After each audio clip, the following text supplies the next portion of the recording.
Bonjour et bienvenue sur Écho de Ferme, ton podcast pour comprendre les enjeux que traverse le secteur agricole français et s'interroger sur l'avenir de notre agriculture et de notre assiette. Je suis Sophie Dias et je t'emmène à la découverte de nos fermes, de leurs défis et des modèles agricoles de demain, en donnant la parole à des agriculteurs et des agricultrices passionnés. Installe-toi et bonne écoute. Pour ce nouvel épisode, j'ai rendez-vous avec Bernard Adair, céréalier en Haute-Garonne, mais pas seulement.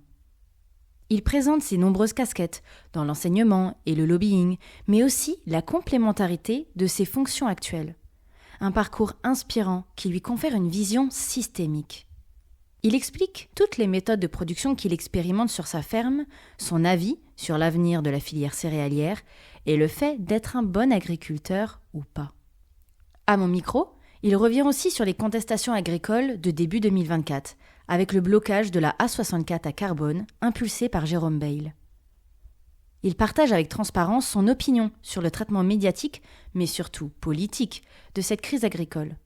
Un épisode extrêmement riche d'expérience et de recul, où Bernard souligne l'urgence agricole pour devenir, comme il le dit, soit des héros, soit des salauds. L'épisode est plus long, mais vraiment, je te le dis, il vaut le coup. Bonjour Bernard. Bonjour Sophie. Je te remercie de m'accueillir sur ta ferme en Haute-Garonne, au sud de Toulouse, le département du 31 qui est central en Occitanie dans la production de céréales notamment. Bernard, tu es donc céréalier depuis 27 ans quasiment, et tu es aussi engagé dans différentes fonctions que l'on verra dans un deuxième temps. Pour commencer, est-ce que tu peux présenter ta ferme, s'il te plaît ? Avec grand plaisir. Je suis céréalier, mais je suis aussi également éleveur. Alors c'est une ferme un peu particulière, mais assez représentative d'ici. C'est une ferme qui a une partie de grande culture, qui est menée en agriculture de conservation et en semi-direct. Nous ne travaillons pas les sols, nous semons directement les futures plantes au milieu d'autres plantes. C'est assez spectaculaire à voir d'ailleurs, c'est pas commun. Nous avons en parallèle de cette pratique un atelier de viande de limousine que nous menons en agriculture biologique.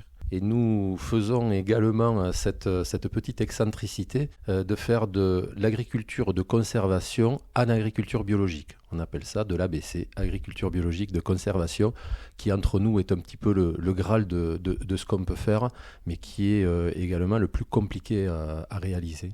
Et ici, il me semble que tu n'es pas tout seul. Oui, nous sommes trois associés en tout, de jeunes, alors qui avec le temps sont de moins en moins jeunes, mais de jeunes qui se sont associés avec moi, on n'a pas de liens familiaux.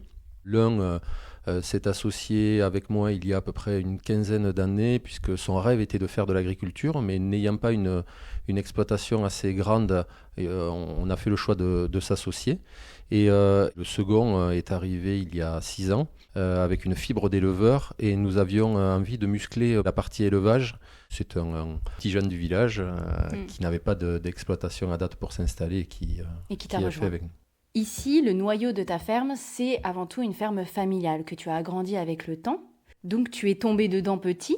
Avant de devenir agriculteur, quel parcours tu as fait ? Alors c'est pas forcément le métier que je voulais faire. J'étais à l'époque un passionné de mécanique et de sport mécanique. Et dans mes rêves le plus fous, je me voyais plutôt ingénieur construisant des Formule 1 plutôt qu'agriculteur. On est loin effectivement des tracteurs. Oui, même si la technologie des tracteurs évolue et s'inspire quelquefois de technologies de Formule 1. Mais bon, ça c'était une époque. J'ai donc fait des études de maths physique à l'époque. Ayant une ferme et ne voyant pas trop ce que je pouvais faire et réaliser avec ce parcours en maths physique, j'ai bifurqué sur un BTS agricole et j'ai continué. C'était une époque où on ne continuait pas après les BTS agricoles, contrairement à aujourd'hui. Et j'ai eu la chance d'être sélectionné avec une de mes collègues pour pouvoir continuer en voie à la faculté dans cette voie pour faire tout un parcours de protection des plantes. D'accord. Et donc tu t'es installé il y a à peu près 27 ans en reprenant la ferme de ton père. Que cultives-tu ici ? Alors, on cultive finalement les cultures assez usuelles et habituelles dans le sud du département, qui vont être le tournesol, le colza, le soja, le blé bien évidemment, et plutôt des blés un peu spéciaux, du blé dur, celui qui sert à faire les pâtes et la semoule, et du blé de force, c'est un blé qui est utilisé pour améliorer les qualités technologiques des farines qu'on utilise. On connaît la T55 ou la T60 et on utilise la force de ces blés-là pour augmenter les teneurs dans ces blés de force. Au total, tu es sur une surface de... Aujourd'hui, à date, elle est de 500 hectares pour 3 associés. Elle a démarré à 60 hectares quand je me suis installé. Au fur et à mesure, les agrandissements ont eu lieu. Alors, tout simplement parce qu'il n'y avait pas vraiment trop de candidats pour exploiter reprendre. ici. On est sur des zones plutôt sèches, pas d'irrigation, une agriculture un peu plus compliquée à faire que partout ailleurs et moins rentable que dans d'autres endroits de plaine ou autres. Tu disais à l'instant que tu faisais notamment du blé dur. Et quand on s'est appelé la première fois, je t'ai dit que je voulais mettre le focus en Haute-Garonne sur la filière céréalière, notamment parce que le département de Haute-Garonne est le premier département français en production de blé dur. Il est deuxième en sorgho et tournesol, troisième en soja, souvent derrière le Gers, qui est le département voisin. Pourquoi tu expliques cette spécificité en Occitanie et qu'est-ce que tu avais à partager par rapport à ça ? Côté blé dur, il y a historiquement une production de blé dur qui arrive du sud-est. Et c'est une culture qui a connu ses heures de gloire dans les années 95-2000. Alors c'était un peu dopé, c'était vraiment une culture qui était au-delà de son attrait spécifique. Elle est quand même assez sympa à faire comme culture, mais elle est aussi très capricieuse. On a énormément de maladies, on a tout un pilotage de la culture à réaliser. Et elle a été largement aidée par la PAC dans les années 90, ce qui a valu un essor incroyable de cette production de blé dur. Puis les années 2000, elle a été un petit peu plus délaissée du fait de sa complexité à être menée, technique, et peut-être même d'une recherche variétale qui n'a pas été trop prolixe à cette époque-là. Et les agriculteurs ont choisi de délaisser le blé dur au profit du blé tendre, beaucoup plus simple à mener en termes de culture et donc moins risqué économiquement. Ma spécificité sur le blé dur, ou mon amour pour le blé dur, provient de mes études lorsque j'étais au lycée agricole d'Ozeville. Là, j'avais j'avais toute la visibilité de toutes ces cultures qu'on faisait et qu'on ne faisait pas ici ou qu'on pouvait faire dans le Lauragais. Et pour nous, dans le département de la Haute-Garonne, le Lauragais est l'espace de réussite, en tout cas la belle agriculture, comme on peut dire ici. Une vision d'excellence, on va dire. Une vision d'excellence, une belle agriculture, tout simplement. De cette époque, attention. Et le blé dur m'a toujours fasciné, puisque c'était un blé un peu nouveau. Hein. Nous, on faisait du blé pour... mon père et mon grand-père faisaient du blé pour l'amener au moulin. Et on faisait de la farine, et on amenait du blé et on reprenait du pain. Le blé tendre était bien connu, le blé dur était beaucoup plus exotique, et j'ai ramené de mes études la culture du blé dur chez moi, dans l'exploitation, et je l'ai gardé. C'est pas tous les ans la plus rentable, mais en tout cas c'est celle qui me tient à cœur, parce que ça fait partie de ces cultures qui vous font démontrer qu'un agriculteur peut être en maîtrise d'une culture. C'est la culture qui vous fait voir si tu es un bon agriculteur ou un bricoleur plutôt. D'accord. Et en plus, je crois que tu m'expliquais que on était dans une latitude la plus basse aussi pour en faire. Enfin, après, ça devient compliqué. Je suis effectivement le producteur le plus au sud, dans la latitude la plus basse, qui fait du blé dur. Tu parlais au début des techniques que tu utilises sur ta ferme pour produire tes céréales. Et notamment, tu as parlé de ACS, donc d'agriculture de conservation des sols, ce qu'on appelle aussi l'agriculture régénératrice. Qu'est-ce que c'est concrètement ? C'est quoi la différence entre le conventionnel ou de l'agriculture biologique ? L'agriculture conventionnelle, c'est celle qu'on a mis en place dans les années 60, où on a commencé à penser que le sol n'était pas si important que ça, était plutôt un support. Et grâce aux engrais de synthèse et grâce aux produits phytopharmaceutiques, on a fait pousser la plante un peu hors sol. L'agriculture de conservation est une agriculture qui vient rechercher les capacités du sol, qui vient nourrir le sol avant de nourrir la plante. C'est une agriculture qui vise à remettre de la fertilité au sol pour que ce sol la transmette à la plante. La subtilité entre les deux est là. Les frontières, quelquefois, sont pas si franche qu'on voudrait le croire, mais en tout cas, c'est une agriculture beaucoup plus agronomique, contrairement à l'agriculture conventionnelle qui, elle, est plus chimique. Et par rapport à l'agriculture biologique ? Je ne peux pas dire que ce soit une agriculture intermédiaire, c'est différent et je fais les deux et je me rends bien compte de la différence des deux. Dans l'agriculture de conservation des sols, on a tout de même le droit d'utiliser de la chimie. Et ça fait quand même une très grande différence. L'agriculture biologique, on n'utilise pas du tout de chimie. Et quand on a des échecs, ce sont des échecs assez grands, et notamment dus à l'enherbement. Vous avez quelquefois un champ de blé qui ne ressemble même plus à un champ de blé et qui est un champ d'herbe, tout simplement. Dans l'agriculture de conservation des sols, on a tout de même tout l'outillage de produits pour pouvoir continuer à mener la culture. Et ça, c'est quand même une grande différence. Ici, tu fais les trois, il me semble, quand même. Je fais les trois, oui. Pourquoi ?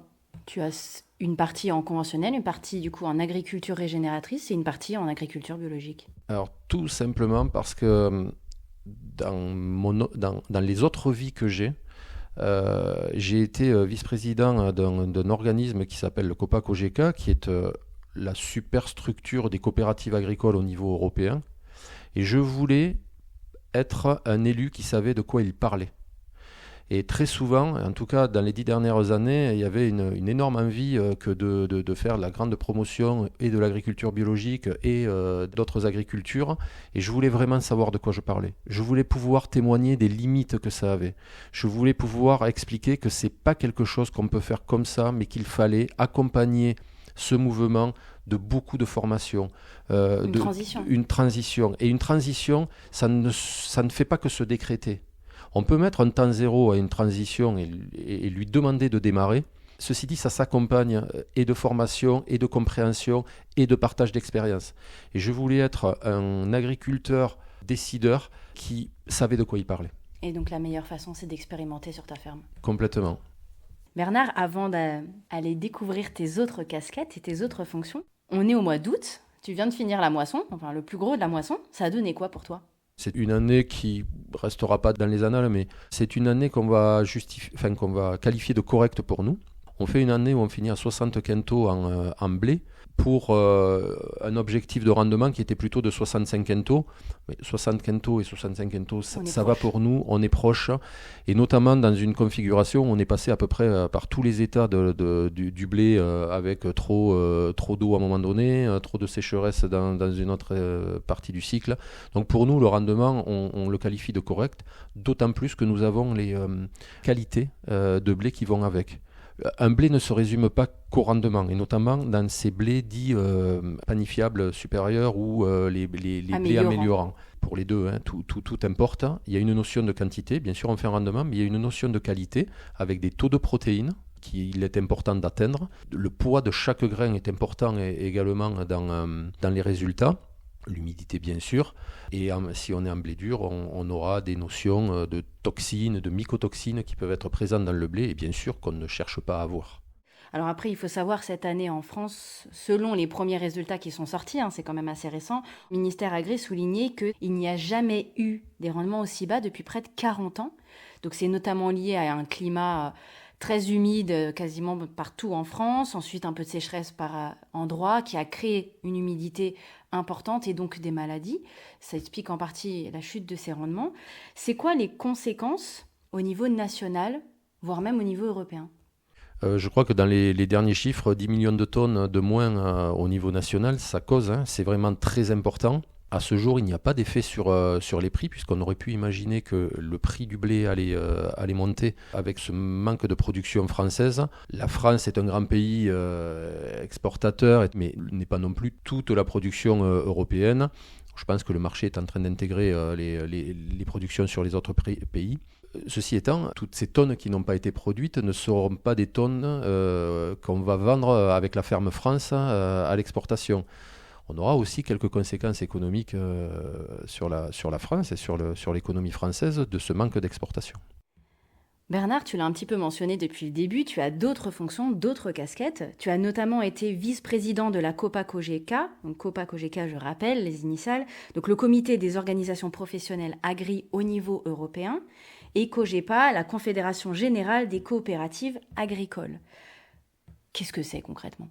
Alors, Copa-Cogeca, c'est la superstructure qui vient chapeauter un peu c'est la fédération de toutes les structures nationales. Copa, c'est le syndicalisme agricole, Cogeca, c'est l'agriculture. C'est une structure qui cherche à faire la promotion des coopératives agricoles, du système coopératif agricole. Si je ne parle que du côté Cogeca, côté Copa, je n'y étais pas, c'est le syndicalisme, c'est la FNSEA, c'est tous ces syndicats-là au niveau européen. Donc le Cogeca, c'est pour faire la promotion du système coopératif qui est complètement différent d'un pays à l'autre. On va avoir un système coopératif en France, on va avoir des différents en Italie, en Grèce, et on va avoir bien sûr avec les pays de l'Est des systèmes coopératifs vraiment complètement différents et qui sont un héritage du passé et du collectivisme. Donc la notion de coopérative est complètement différente. Et on passe un temps assez conséquent à définir la coopération un peu de la même façon, pour qu'ensuite cette coopération soit à même de porter des filières au niveau agricole. Le système coopératif est en France le plus représenté. C'est 4 agriculteurs sur 5 qui vont livrer dans une coopérative. Donc il est quand même majeur et très représenté, et qui maille le territoire et fait la proximité. C'est vraiment l'élément territorial de proximité pour un agriculteur, sa coopérative. C'est un peu son premier endroit pour lequel il va aller chercher des produits, de l'engrais, mais il va également livrer son blé et sa moisson dans tous les silos qu'on peut voir un peu dans la nature. Il y avait aussi une partie lobbying auquel tu participais ? Oui, on appellera ça de l'influence en bon français, pour que les commissaires, enfin tout le système, le système qui bâtit les lois, alors si je reprends un petit peu, dès qu'on parle l'agriculture, on parle Europe. La France n'est rien au niveau agricole, ou en tout cas ne peut pas faire grand-chose. On a tout délégué. Avec la politique agricole commune au niveau européen notamment. Exactement, on a tout délégué au niveau européen. Et chaque pays doit lever le doigt à chaque fois qu'il a quelque chose à faire au sein de son pays pour demander à l'Europe s'il peut le faire, si ça rentre dans le cadre des lois, et s'il peut le faire. Et c'est plutôt très bien pour une forme d'harmonisation au niveau de l'Europe, puis de la vie entre pays également. On parle souvent de concurrence intra-européenne entre pays. C'est une façon de lutter contre cette différence, cette concurrence entre les pays. Et ça amène donc de l'harmonie au niveau des pays, même si on est loin du compte. Et l'harmonisation ne veut absolument pas dire uniformisation. Il y a vraiment une envie de laisser à chaque pays ses particularismes culturels, tout en étant un peu plus harmonisé. C'est loin d'être parfait, mais en tout cas, ça tend vers ça. Et ce lobbying, il tend, en passant par les coopératives, à créer des groupes humains, des communautés humaines, que sont les coopératives, pour gérer des filières. Et également, peut-être un jour, permettra de gérer tout cet argent qui descend de l'Europe pour pouvoir l'optimiser et faire des filières robustes qui permettront des productions un peu plus planifiées et organisées. Après, effectivement, tu fais cette présentation sur le papier, mais tu me disais juste avant que c'était pas tout le temps évident de mettre tout le monde d'accord, différents pays, notamment, parce qu'effectivement, il y a leurs particularités, il y a les attentes qui ne sont pas identiques d'un pays à l'autre. Carrément. Et c'est plus que des pays, ce sont des cultures. Dans nos intentions françaises, les Polonais, quelquefois, ne comprennent absolument rien à ce qu'on veut obtenir. Et idem entre des Danois et des Grecs. On est vraiment... sur des visions différentes. Et des cultures différentes. Je crois que la vision reste le fruit d'une culture également. Oui. Et ça, c'est vraiment quelque chose de très particulier. Donc, tu as été vice-président quelques années, tu as arrêté en 2023. Pourquoi ce choix et vers quoi tu t'es orienté comme autre fonction maintenant ? Mon parcours, et on n'a peut-être pas tout dit dans mon parcours, et c'est tout à fait normal, mais j'ai commencé en étant prof. T'as un grand parcours aussi, c'est pour ça. Ouais, je fais un peu d'oral exploratrice dans ce monde qui me fascine et qui me passionne. Je ne voulais pas avoir une expérience unique d'expert dans un seul endroit. Je voulais absolument tout voir. J'ai commencé par l'enseignement. Je suis passé par le milieu des experts comptables également. Je ne suis pas du tout expert comptable, mais j'ai représenté dans la profession agricole ce monde des comptables et du conseil au travers du réseau Serre France, qui est un super réseau de conseil aux agriculteurs. Puis je suis passé dans le monde des coopératives agricoles. Puis en étant dans le monde des coopératives agricoles, je suis arrivé à ce degré européen. Voilà, j'ai pu là-dedans comprendre comment ça marchait. Et j'ai vu qu'il y a une carence qui est une carence collective, qui est celle de changer un peu le monde et d'avoir un avenir désirable, non pas autour de l'agriculture, mais autour de l'alimentation. Et là, on est vraiment en panne de tout, et en panne d'idées. Et dans mon choix, vouloir contribuer à régler, on va rester, on va descendre un petit peu, mais vouloir contribuer à amener des solutions par le seul et unique monde agricole me semblait pas être la bonne solution. En tout cas, ce monde agricole qui reste un peu dans cet entre-soi, à vouloir régler le problème dans l'entre-soi, se coupe quand même de tout un monde qui est celui des consommateurs et qui est celui des citoyens et des concitoyens. Quand vous êtes dans une exploitation agricole, vous n'êtes pas seul au monde. Vous avez des actions qui impactent le visuel de vos voisins. Vous avez quelquefois des nuisances. Vous avez quelquefois une cohabitation qu'il faut savoir faire et régler. Elle ne se décrète pas, cette cohabitation, elle se construit tous les jours. Je pensais donc qu'il me fallait aller faire, en tant que Dora, un voyage dans un autre monde qui est le monde des consommateurs, le monde civil par rapport en opposition au monde agricole. Et c'est pour ça que j'ai accepté un mandat qui est la présidence du Conseil national pour la résilience alimentaire, qui est un acteur qui se propose de regarder l'alimentation par un autre prisme, qui est celui de sa robustesse, qui est celui de comment on arrive à générer de l'alimentation tout le temps, et même si les choses vont pas bien, que ce soit la météo, que ce soit une guerre, que ce soit un conflit, que ce soit un événement climatique, repenser un peu le système alimentaire qui prend le fil de l'agriculture, qui emporte le fil des logisticiens, qui emporte le fil de la grande distribution, qui emporte tout le monde, qui emporte tous les acteurs. Et en le regardant par sa globalité, ça me semblait être très intéressant comme prisme pour pouvoir régler aussi au travers de tout ça, quelques problèmes agricoles que l'actualité a mis en évidence il n'y a pas très longtemps. En tout cas, tu as cette volonté d'avoir une évolution personnelle et professionnelle en partant du terrain, en étant un agriculteur, en allant explorer le monde des coopératives, y compris jusqu'au niveau européen, et ensuite aussi aller découvrir le monde plus sociétal, peut-être plus consommateur, et donc ça fait un cheminement qui te permet d'avoir aussi cette vision très systémique, très globale. Pourquoi ce choix-là ? Parce que je ne crois pas du tout à la résolution des problèmes en tant que technicien, en allant chercher une solution pour un problème. Je ne crois plus à ce monde-là. Est-ce que c'est pour ça que tu es aussi président d'Agriculture Stratégie ? Oui, ça c'est une autre envie personnelle que j'avais. Je pense qu'il faut également nourrir le débat intellectuel, qui est en panne aujourd'hui d'idées. Mais un problème et une solution, c'est par ta solution, tu causes les problèmes à plein d'autres personnes. Agriculture Stratégie est un think tank qui, lui, souhaite avoir un regard également très holistique sur les choses, avoir un regard très transversal sur ces problématiques et pouvoir nourrir le débat intellectuel de solutions très systémiques, en tout cas même de nouveaux systèmes qui vont pouvoir embarquer tous les acteurs que j'ai pu décrire auparavant et non seulement embarquer le monde agricole dans la résolution de son propre problème. Notre enjeu, il est collectif. Celui de consommer d'une part, puisque c'est tout le monde qui doit consommer,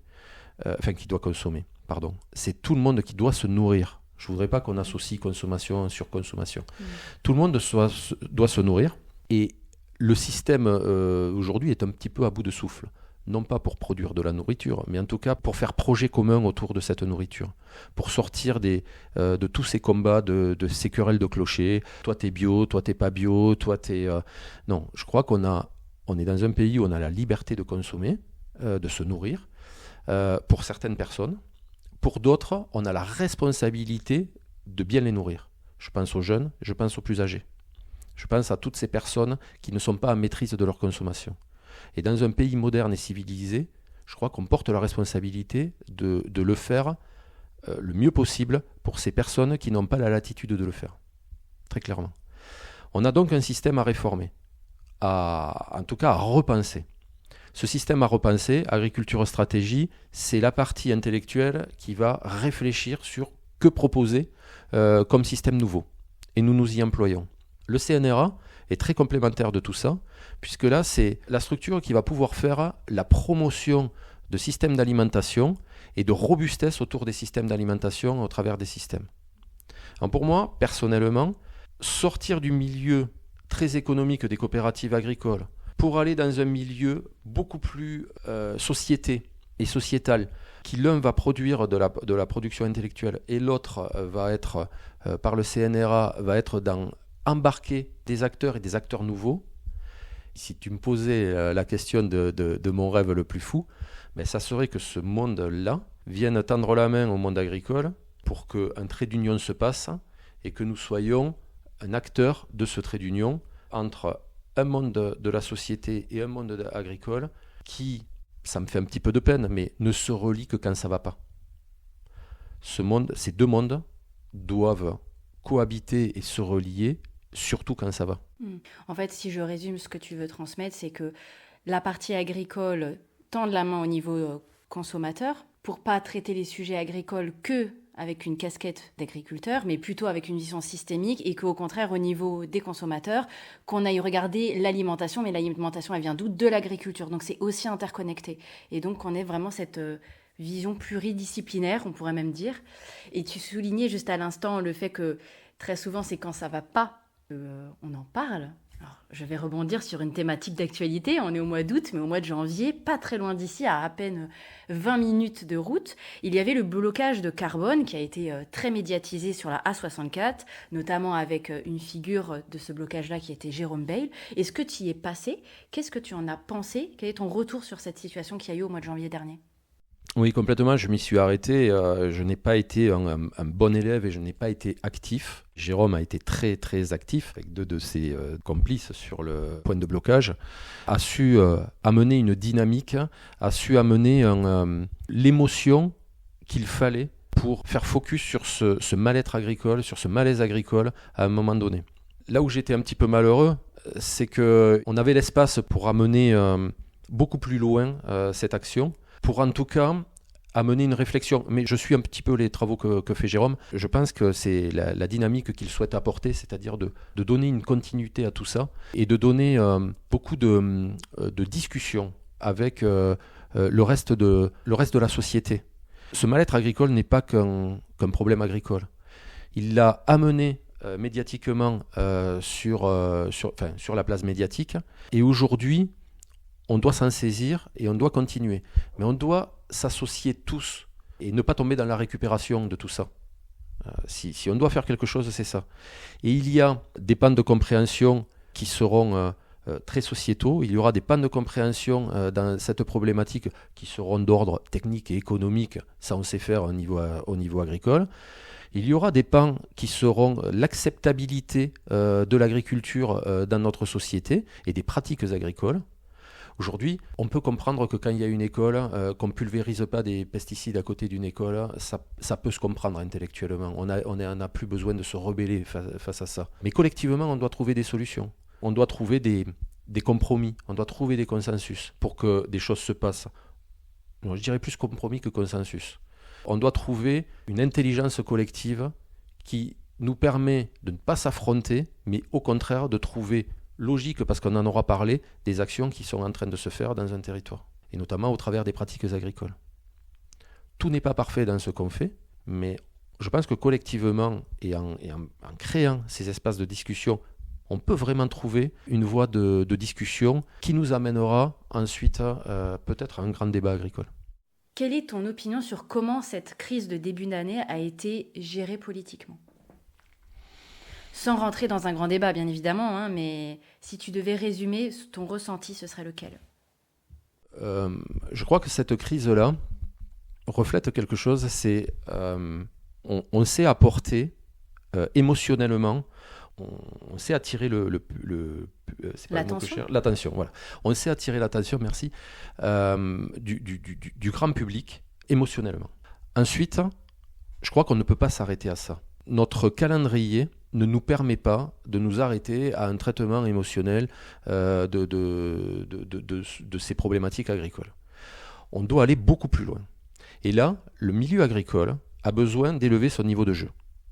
On a besoin ensemble, de réunir un petit peu toutes nos forces, d'aller s'inspirer aussi des autres milieux et des autres mondes, et d'avoir une agriculture beaucoup plus inspirante, beaucoup plus fière, beaucoup plus attirante, beaucoup plus en réussite. Je ne voudrais pas faire d'analogie avec les JO, mais une agriculture un peu plus en réussite, qui fait qu'on est fier d'être agriculteur, parce qu'on répond à une vraie demande, mais qui aura été traitée et concertée auparavant, au lieu d'être dans une agriculture subie. Une agriculture qu'on fait parce que mon père était agriculteur, donc on va continuer à être agriculteur.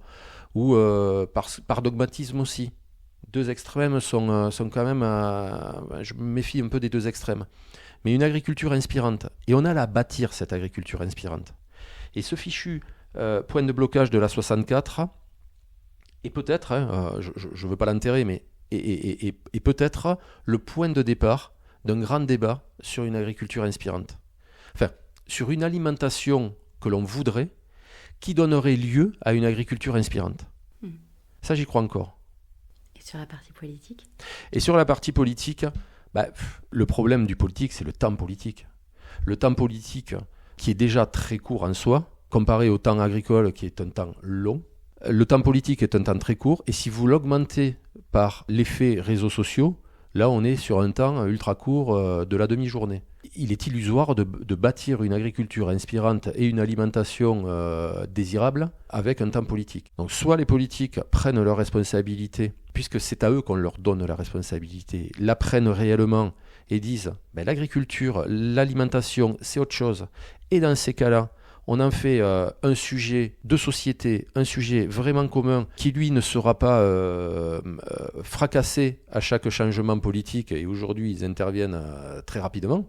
Et on en fait quelque chose de majeur. Et ça traverse les temps, les âges, et c'est programmé, et c'est planifié pour un certain nombre d'années, qui donne de la visibilité à des agriculteurs, à des entrepreneurs, de pouvoir faire des investissements, se positionner. Et qui permettent aussi d'avoir une résilience alimentaire, finalement. Et qui permettent à l'alimentation d'avoir une forme de résilience.